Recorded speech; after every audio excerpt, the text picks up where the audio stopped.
டேய் மீனா வீட்டில் இல்லை? இல்லடா. அங்கே புதுசாக சர்வேஸ்வரன் ஒருத்தன் உறவு முறை கொண்டாடிக்கிட்டு இருக்கான். உறவு முறையா? அவன் மீனாவையும் அவங்க அம்மாவையும் மிரட்டி ஒழிச்சு வச்சிருக்கான்னு நினைக்கிறேன். எனக்கு ராஜாங்கந்த மேலே கூட சந்தேகமாக தான் இருக்குது. டேய், ஒரு நல்ல வாய்ப்பு கிடைச்சதை மிஸ் பண்ணிட்டேன். எல்லாருக்கும் இந்த வாய்ப்பு கிடைக்காது.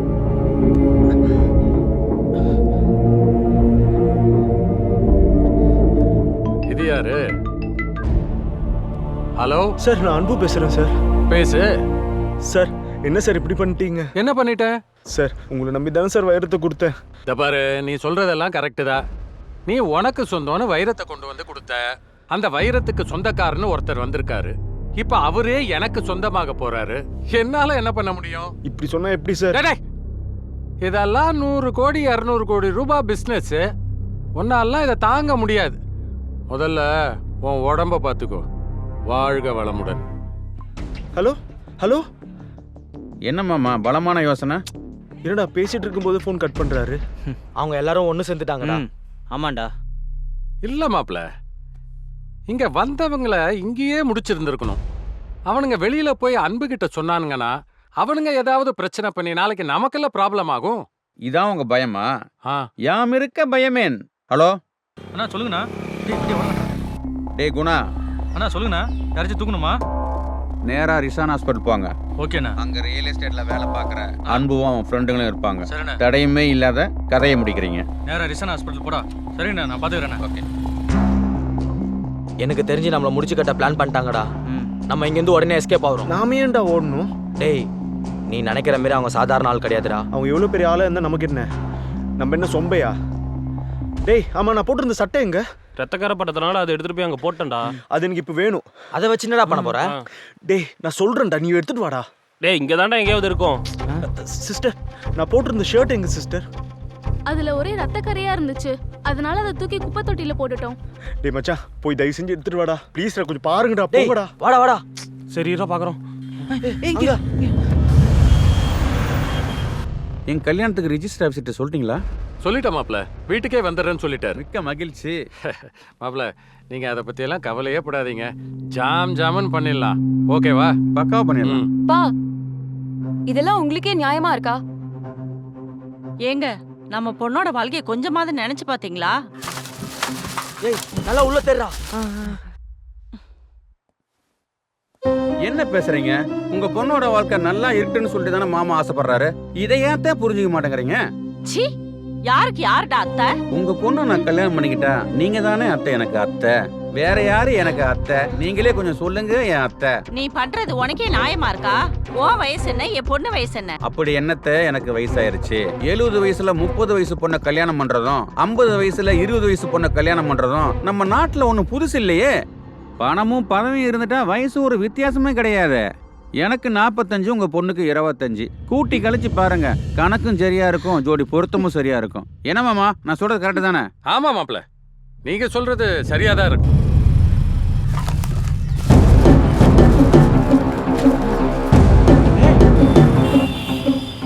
இதான் வாங்கடா போலாம். வா.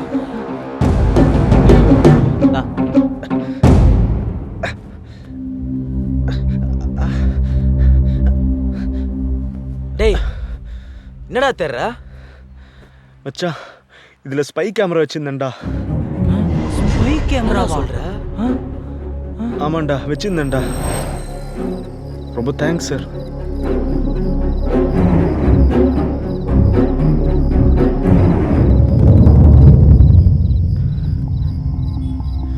இந்த ஹெல்மெட்காக தானடா எங்களை இப்படி போட்டு அடிச்சிங்க.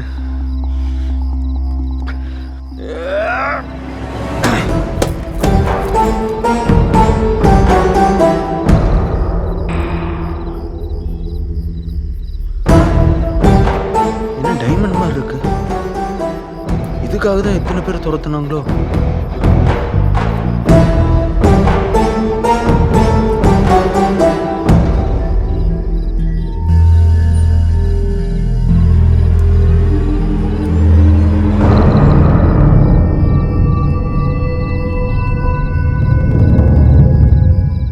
இவ்வளோ டைமண்ட்ஸா?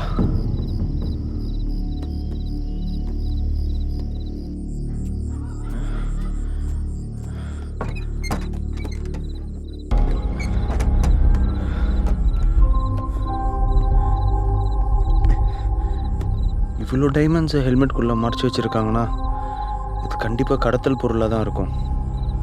இந்த வாய்ப்பை நமக்கு சாதகமாக்கிக்கணும். இப்போ என்ன பண்ணலாம்?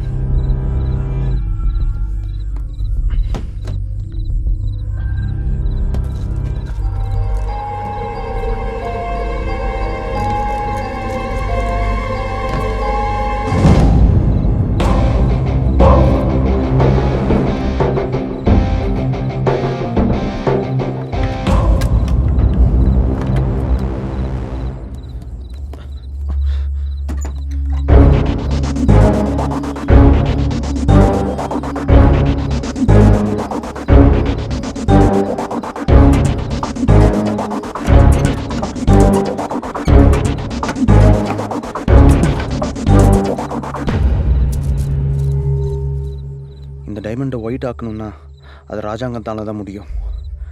ஆனால் ஒரு அரசியல்வாதியாச்சே, நம்ம ஏமாந்துடவும் கூடாது.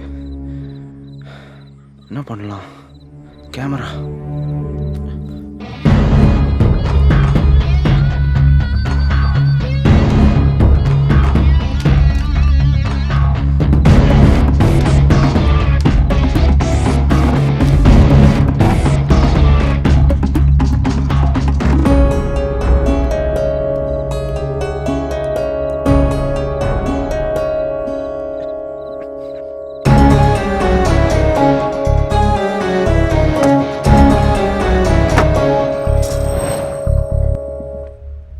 கிடைச்ச வாய்ப்பை விட்டுட்டுமேடா.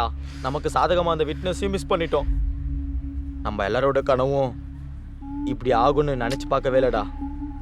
என்ன பண்ணுறது, நம்ம தலையெழுத்து நினச்சின்னு அப்படியே போக வேண்டியதான். வணக்கம் அன்புங்கிற அன்பரசு. நீ வச்ச கேமரா எங்க இருக்குன்னு யோசிக்கிறியா?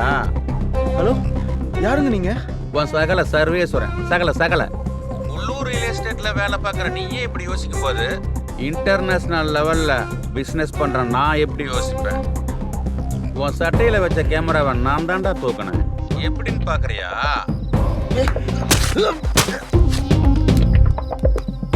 என்ன சகல, நல்ல விட்னஸ மிஸ் பண்ணிட்டோன்னு ஃபீல் பண்றியா? உங்ககிட்ட கிடைச்ச டைமண்டை எப்ப ராஜாங்க வீட்டுக்கு கொண்டு வந்தியோ அப்பயே நீ இந்த மாதிரி ஏதாவது கோக்கு மக்கு வேலை பார்ப்பன்னு தெரியும். இங்க பார், நீ குப்பம், நான் இன்டர்நேஷனல், அதை மறந்துடாத. என் ஆள் கத்தி கூத்தல நீ தப்பிச்சிட்ட. இப்போ உங்க 4 பேரோட உயிரையும் பத்திரமா பார்த்துக்கங்க. டேய், அந்த சர்வேஸ்வரன் தானே ஃபோன் பண்ணுது? ஆமாண்டா. நம்மளை போட்டு தல. நான் சொன்ன மாதிரியே அவன் ஆள் அமிச்சிட்டான்டா. சொன்னல, நம்ம இங்கேருந்து உடனே தப்பிக்கணும்டா. ஆமாண்டா.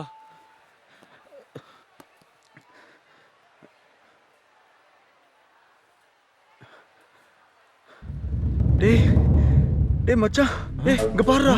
என்னடா? அவங்க வீடு கட்டி கொடுத்தே ஆகணும்டா. எல்லாருக்கும் வணக்கம்.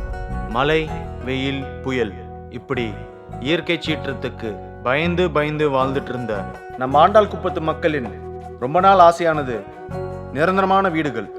அந்த கனவை நினைவாக்குற வகையில வீடுகள் கட்டப்பட்டு உங்களுக்கு வழங்கப்படுவதில் நான் ரொம்ப சந்தோஷப்படுறேன். இதுக்கெல்லாம் காரணமா இருந்த மாண்புமிகு அமைச்சர் அவர்களுக்கும் தொழிலதிபர் சர்வேஸ்வரன் அவர்களுக்கும் எனக்கு எல்லாமுமான என் முதலாளி ஐயாவுக்கும் எல்லாருக்கும் என் நன்றியை தெரிவிச்சுக்கிறேன். எங்களுக்கு கிடைச்ச மாதிரி நாட்டில் வீடு இல்லாமல் சிரமப்படுற மக்களுக்கும் எல்லாரும் இந்த மாதிரி முன் வந்து ஹெல்ப் பண்ணணும்னு கேட்டுக்கிறேன். அந்த மாதிரி எல்லாரும் முன்னாடி வந்தா ஒரு மாற்றம் ஆரம்பமாகும். ஒரு சின்ன உதாரணம் சொல்லணும்னு ஆசைப்படுறேன். இப்போ நம்ம ஒரு விருந்துக்கு போகிறோம்.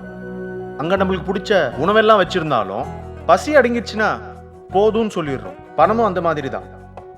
எப்போ போதும்னு நினைக்கிறோமோ அப்போ எல்லாருக்கும் எல்லாமே கிடைக்கும். நான் என் குப்பத்து மக்களுக்காக கேட்ட மறுநொடியே அது அவங்க தவமா இருந்து செஞ்சு முடிச்சாங்க. எங்கடா தவமா இருந்து முடிச்சு கொடுத்தோம்? மிரட்டி தானடா வேலையை வாங்கினீங்க. என்ன மாப்ள, யார்கிட்ட பேசிட்டு இருக்கீங்க? அதான் அந்த ரியல் எஸ்டேட் பார்ட்டி, உங்க மாஜி மாப்பிள்ள. யார சொல்றீங்க?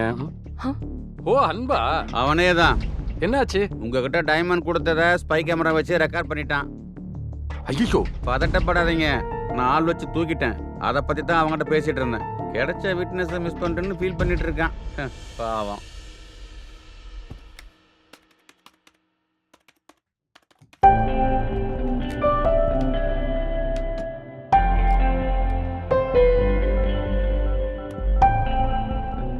அன்பு, உன்கிட்ட இருக்கிற விட்னஸ் நீ எப்படியோ மிஸ் பண்ணிட்ட. இப்ப நான் அனுப்புற விட்னஸ் வச்சு உன் கனவு லட்சியத்தை நிறைவேற்றிக்கோ. மிஸ் பண்ணிடாத அன்பு. I love you. டேய், டைமண்ட் கொடுக்குற சிசிடிவி ஃபுட்டேஜ் இங்க பாருடா.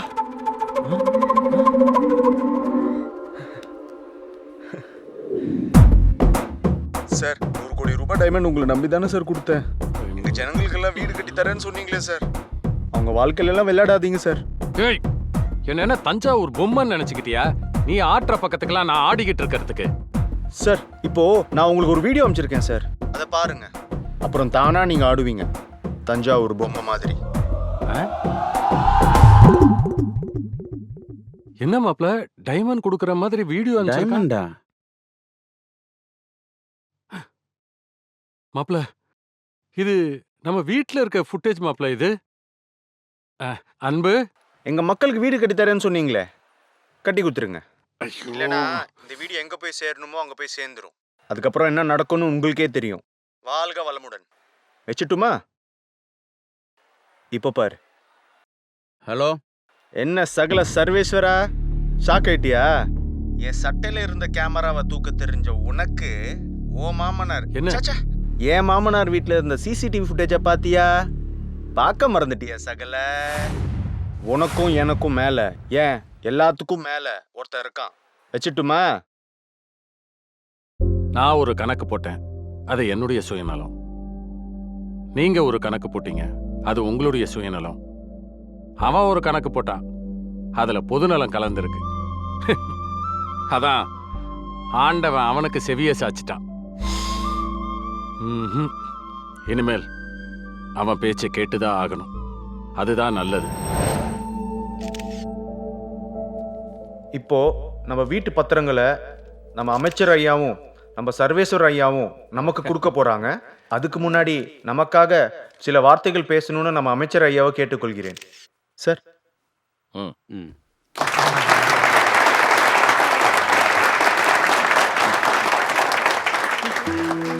இங்கு கூடியிருக்கும் அனைவருக்கும் முதற்கண் என் வணக்கத்தை தெரிவித்துக் கொள்கிறேன். ஏழையின் சிரிப்பில் இறைவனை காணலாம் என்று அன்று பேரறிஞர் அண்ணா கூறினார். இன்று அதை நேரடியாக காண்கிறேன். இதை பார்க்கும் பொழுது எனக்கு மிகவும் மகிழ்ச்சியாக இருக்கிறது. தேர்தலில் ஜெயிச்சு எம்எல்ஏவா ஆகணும்னு நினைச்சுக்கிட்டு இருந்தேன். ஆனா இன்னைக்கு அதிக ஓட்டு வித்தியாசத்துல நீங்க என்னை ஜெயிக்க வச்சதுனால எனக்கு அமைச்சர் பதவியே கிடைச்சிருக்கு.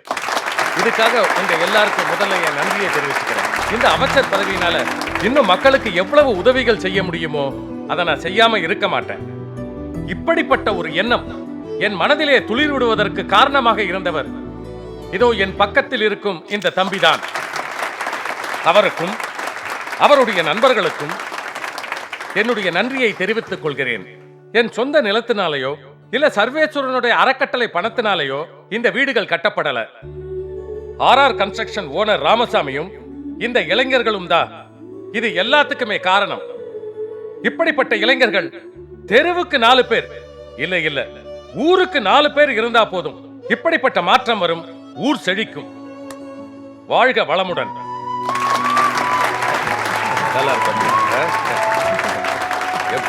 இப்பொழுது நம்ம வீட்டு பத்திரங்களை மாண்புமிகு அமைச்சர் அவர்களும் தொழிலதிபர் சர்வேஸ்வரன் அவர்களும் மக்களுக்கு வழங்குவார்கள். வாங்க கொடுப்போம். ஐயா நீங்களும் வாங்க. என்னதான் நாங்க முதலீடு பண்ணியிருந்தாலும் உங்களுடைய ஒத்துழைப்பு இல்லைன்னா இது நடந்திருக்காது. உங்களுக்கு தான் நன்றி சொல்லணும். ரொம்ப நன்றி ஐயா.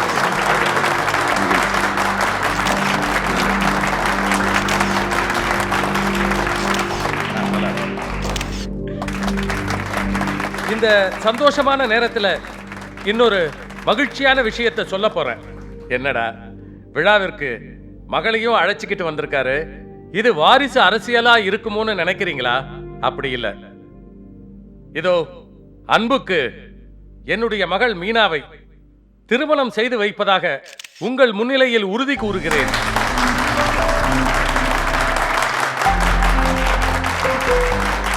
ஆமா